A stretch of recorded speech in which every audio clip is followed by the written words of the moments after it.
Breaking news చూస్తున్నాం. BRS working president KTR పై మంత్రి Adluri Laxman Kumar fire అయ్యారు.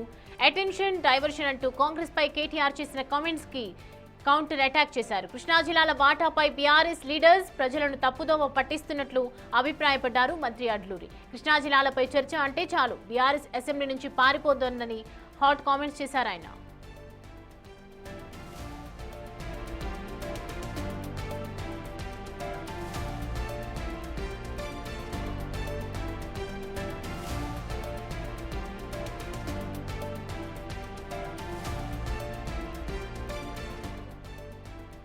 మాజీ మంత్రి TRS BRS working president KTR మాట్లాడుతూ ప్రభుత్వంలో ఉన్నటువంటి ఏదైతే గౌరవ ముఖ్యమంత్రి రేవంత్ రెడ్డి గారు కానీ ప్రభుత్వంపై డైవర్స్ పాలిటిక్స్ చేస్తున్నారు, పాలన కరెక్ట్ అందిస్తలేరు, పాలన వైఫల్యాలు ఉన్నాయి, పాలన అన్ని విధాలు కూడా ప్రజలకు సరైన పాలన ఇస్తలేరు అని చెప్పేసి ఆయన నోటికి ఎంత వస్తే అంత ఆ విధంగా మాట్లాడేటువంటి కేటీఆర్ మాట్లాడే మాటలు ఏమున్నాయంటే ప్రభుత్వంలో ఉన్న వైఫల్యాలను కప్పిపుచ్చుకోవడానికి డైవర్స్ పాలిటిక్స్ చేస్తున్నారని చెప్పి మాట్లాడుతుంటారు కేటీఆర్. మేము మాజీ ముఖ్యమంత్రి కేసీఆర్ను, మాజీ మంత్రి కేటీఆర్ను, హరీష్ రావును ఒకటే మాట్లాడుతున్నాం. ఇలా ఈ రాష్ట్రానికి సంబంధించినటువంటి ఏదైతే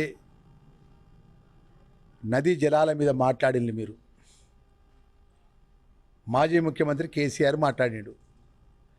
మాజీ ముఖ్యమంత్రి కేసీఆర్ కృష్ణా జలాలపై, గోదావరి జలాలపై మాట్లాడిన సందర్భంలో పట గౌరవ ముఖ్యమంత్రి రేవంత్ రెడ్డి గారు తక్షణమే అసెంబ్లీ ఏర్పాటు చేసి ఆ ఒక అంశాన్ని అసెంబ్లీలో మేము చర్చ చేస్తామంటే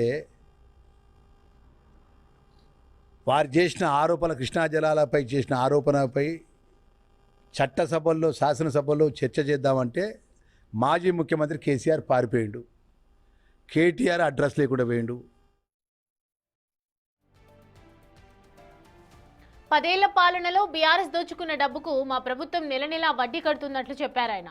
గత సర్పంచ్ ఎన్నికల్లో బీఆర్ఎస్ కు ప్రజలు గట్టిపోటీ ఇచ్చి బుద్ధి చెప్పారు. అండ్ వచ్చే మున్సిపల్ ఎన్నికల్లోనూ బీఆర్ఎస్ భంగపాటు తప్పదన్నారు మంత్రి అడ్లూరి.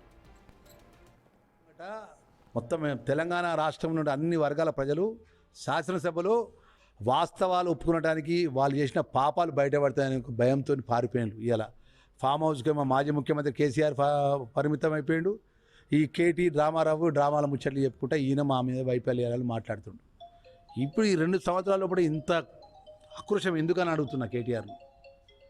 ఇంత మీ మీద తప్పుడు ఆరోపణలుగా మాట్లాడే ఆ నాలుకే ఆ దేవుడు ఎందుకు ఇచ్చిండో అర్థమైతలేదు. కానీ ఏదైనా తెలంగాణ ప్రజలు అన్ని గమనిస్తున్నారు. రాబోయే ఏదైతే మున్సిపల్ ఎన్నికల్లో పట, మన స్థానిక సర్పంచ్ ఎన్నికల్లో పట ప్రజలు ఎట్లా బుద్ధి చెప్పాలని ఆ బుద్ధి చెప్పిండు. రాబోయే మున్సిపల్ ఎన్నికల్లో పట కూడా తెలంగాణ రాష్ట్రంలో మున్సిపల్ ఎన్నికల్లో ఉన్న ప్రజలంతా కూడా ఎట్లా బుద్ధి చెప్పాలనో బీఆర్ఎస్ టీఆర్ఎస్కు మళ్ళీ ఒక 4వ సారి కూడా బుద్ధి చెప్తారు. మేము ఒకటే విషయం చెప్తున్నాము.